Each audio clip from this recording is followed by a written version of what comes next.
Halo, Assalamualaikum warahmatullahi wabarakatuh. Kawan-kawan insan pengadaan di seluruh Indonesia, berjumpa lagi dengan saya, Gus Arif Rahman. Bagi yang belum mengenal, izinkan saya memperkenalkan. Saya adalah penulis buku pengadaan pemerintah. Ini adalah kedua buku saya, ya, bisa didapatkan di berbagai toko buku di Indonesia. Kemudian juga di beberapa online shop seperti ini, di Shopee juga ada, ya, di Tokopedia. Baik, pada video kali ini izinkan saya sharing tentang sesuatu yang barangkali ya sebagian dari kita belum menyadari, ya, tentang siapa yang sebenarnya memiliki kewenangan bertanda tangan kontrak. Hal ini sebenarnya saya juga baru tahu beberapa bulan yang lalu dari mentor saya, Bapak Khalid Mustafa, yang pada satu acara beliau mengingatkan, memberikan, kemudian saya penasaran dan mencari-cari, tentang benar beliau ya bahwa terjadi perubahan ya tentang siapa yang berwenang menandatangani kontrak pengadaan barang dan jasa pemerintah.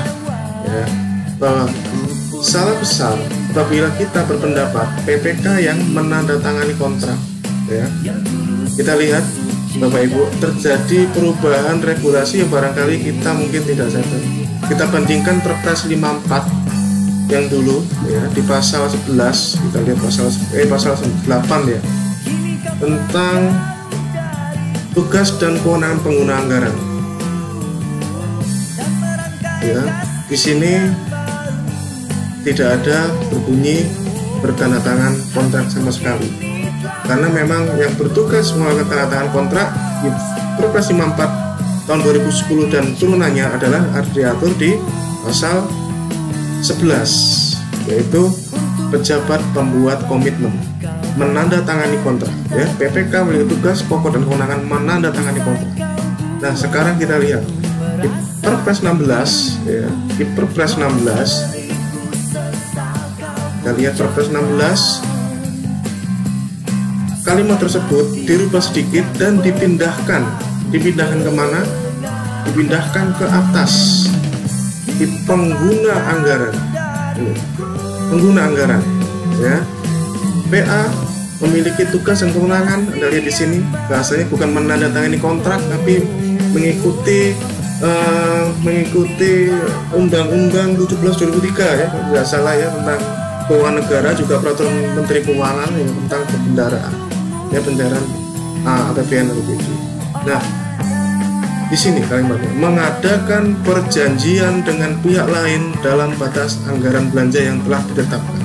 Ya, mengadakan perjanjian, yang ini bisa tetap tafsirkan dengan menandatangani kontrak, karena di pasal-pasal yang tidak ada bunyi menandatangani kontrak, hanya ada di sini yang paling mendekati adalah mengadakan perjanjian. Itulah bukti bahwa Bapak Ibu terjadi perubahan regulasi yang cukup drastis, bahwa yang sebenarnya berwenang menandatangani kontrak ya adalah pengguna anggaran, Bapak Ibu. Pengguna anggaran. Ya. Nah, pengguna anggaran di sini dapat mendelegasikan, ya, melimpahkan kewenangannya kepada KPA. Itulah yang disebut dengan delegasi yang diatur di Undang-Undang 30 tahun 2014 tentang administrasi pemerintahan.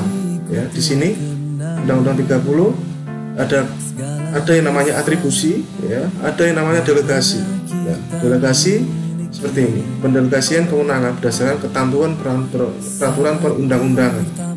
Ya, ini delegasi. Nah,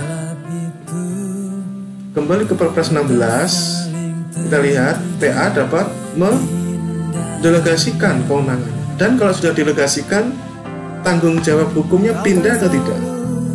Nah, berdasarkan Undang-Undang 30 tadi, bahwa kalau sudah didelegasikan maka tanggung jawabnya adalah berpindah.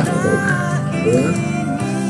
Ini tanggung jawab kewenangan berada pada penerima delegasi.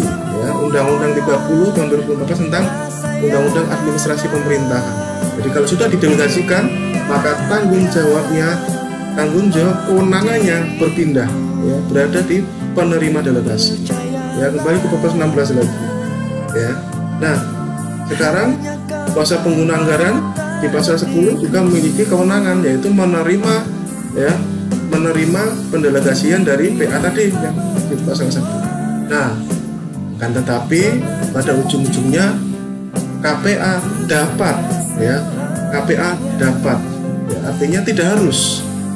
Dan kalimat berikutnya di sini menugaskan PPK, ya, menugaskan PPK untuk melakukan dua hal ini, melakukan tindakan. Dia tidak semua yang dapat ditugaskan PPK, hanya dua hal ini, melakukan tindakan yang mengakibatkan pengeluaran anggaran belanja dan mengadakan perjanjian. Jadi itulah istilahnya, ya, asbabun nuzul, ya, kisahnya PPK bertandatangan kontrak itu ada kisahnya, tidak langsung. Jadi aslinya yang bertandatangan kontrak, yang punya kewenangan adalah PA, yang kemudian didelegasikan kepada KPA, ya. PA delegasi kepada KPA, dan KPA menugaskan PPK, bukan mendelegasikan. Menurut Undang-Undang 30 tadi, itulah yang disebut dengan mandat. Ya, ini mandat artinya ditugaskan. Ya, itu kembali lagi. Ya, itu adalah yang disebut dengan menugaskan. Kita lihat lagi di tugas dan kewenangan pasal 11 buat komitmen di sini adalah menerima dan melaksanakan tugas pelimpahan keuangan. Tugas. Kata kerja utamanya di sini adalah tugas. Oleh karena itu Bapak Ibu, ya, saya menafsirkan, beberapa kawan-kawan menafsirkan, dan banyak yang setuju insya Allah dengan ini, adalah untuk dapat Anda bertanda tangan kontrak, sebaiknya Anda lengkapi dengan surat tugas, bukan cukup dengan SK, tidak cukup dengan SK, ya, surat tugas. Saya punya contohnya seperti ini.